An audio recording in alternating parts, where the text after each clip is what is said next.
السلام علیکم، میرا نام ڈاکٹر اسد محمود ہے۔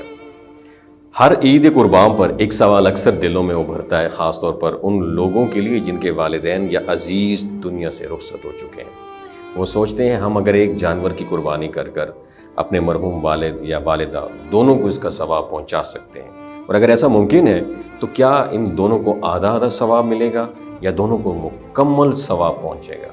اس بارے میں نہایت محبت اور دینی جذبے سے سوچا جاتا ہے، لیکن شریعت کی روشنی میں اس کا کیا جواب ہے؟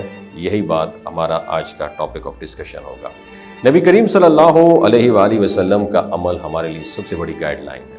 آپ نے اپنی زندگی میں متعدد مرتبہ قربانی کی۔ ایک مرتبہ آپ صلی اللہ علیہ وآلہ وسلم نے ایک جانور اپنی طرف سے، دوسرا اپنی امت کی ان افراد کی طرف سے قربان کیا جو خود قربانی کی طاقت نہیں رکھتے تھے، اور یہ عمل ہمیں بتاتا ہے کہ انسان اپنے سوا کسی اور کی طرف سے بھی قربانی کر سکتا ہے، خواہ وہ زندہ ہوں یا وفات پا چکے ہوں۔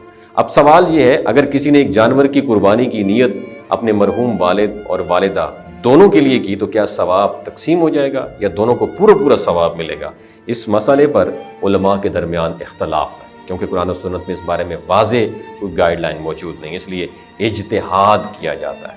کچھ علماء کا کہنا ہے کہ اگر ایک جانور کے ذریعے دو افراد کو ثواب پہنچایا جائے تو وہ ثواب تقسیم ہو جاتا ہے، یعنی آدھا ثواب ایک کو اور آدھا ثواب دوسرے کو۔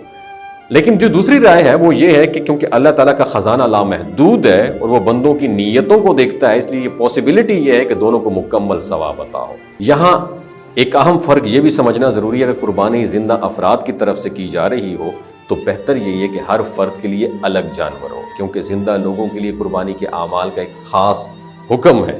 لیکن اگر معاملہ مرحومین کا ہو تو وہاں قربانی بنیادی طور پر آپ ایک طرف سے کرتے ہیں اور اس کا ثواب دوسروں کو ہدیہ کرتے ہیں، جیسے ہم نماز، روزہ یا قرآن خوانی کا ثواب ایصال ثواب کے ذریعے پہنچاتے ہیں۔ لہٰذا اگر آپ ایک بکرے کی قربانی کر کے اس کا ثواب اپنے والدین، اپنے دادا، نانی یا کسی اور مرحوم عزیز کو پہنچانا چاہتے ہیں تو یہ درست ہے۔ چاہے تو ایک قربانی دونوں والدین کے لیے بھی کر سکتے ہیں، اور اللہ چاہے تو دونوں کو پورا ثواب بھی عطا کرے گا۔ البتہ افضل اور بہتر طریقہ یہ ہے کہ اگر استطاعت ہو تو ہر مرحوم کے لیے الگ الگ قربانی کریں تاکہ نیت بھی مخصوص ہو اور عمل بھی۔ آخر میں نیت کی صفائی اور دل کی خلوصیت اللہ کے ہاں سب سے زیادہ وزنی ہوتی ہے۔ جو قربانی آپ کرتے ہیں وہ اصل میں آپ کے اخلاص، محبت اور جذبہ ایثار کی نمائندہ ہوتی ہے، اور وہی جذبہ اللہ کی بارگاہ میں مقبول بھی ہوتا ہے۔ وما علینا الا البلاغ المبین، اور آپ سب کو عید کی خوشیاں بہت مبارک۔ دوستو، یہ جو گلگت بلتستان کے لوگ ہیں نا، ان کی ایوریج عمر 90 سال سے بھی زیادہ ہوتی ہے۔ You know why? کیونکہ یہ لوگ شیلاجیت استعمال کرتے ہیں۔ شیلاجیت کے اندر 85 منرلز ہوتے ہیں۔ اگر آپ چیزوں کو جلدی بھول جاتے ہیں، مردانہ کمزوری محسوس کرتے ہیں، اولاد جیسی نعمت سے محروم ہیں، آپ کے سپرم کاؤنٹ کم ہے، ٹیسٹوسٹیرون ہارمون امبیلنس ہے، سدا بہار جوان نظر آنا چاہتے ہیں، خون کی کمی کو دور کرنا چاہتے ہیں، ہڈیوں جوڑوں کے دردوں سے نجات حاصل کرنا چاہتے ہیں، موٹاپا کم کرنا چاہتے ہیں، تو شیلاجیت کو ضرور استعمال کریں۔ ایک بات ہمیشہ آپ نے دماغ کی کھڑکیوں کو کھول کے سننی ہے، یاد رکھنی ہے، ہمیشہ آرگینک اور قدرتی چیزوں کا استعمال کریں۔ کیمیکل والے فوڈ سپلیمنٹ خدا رہا استعمال نہیں کرنے۔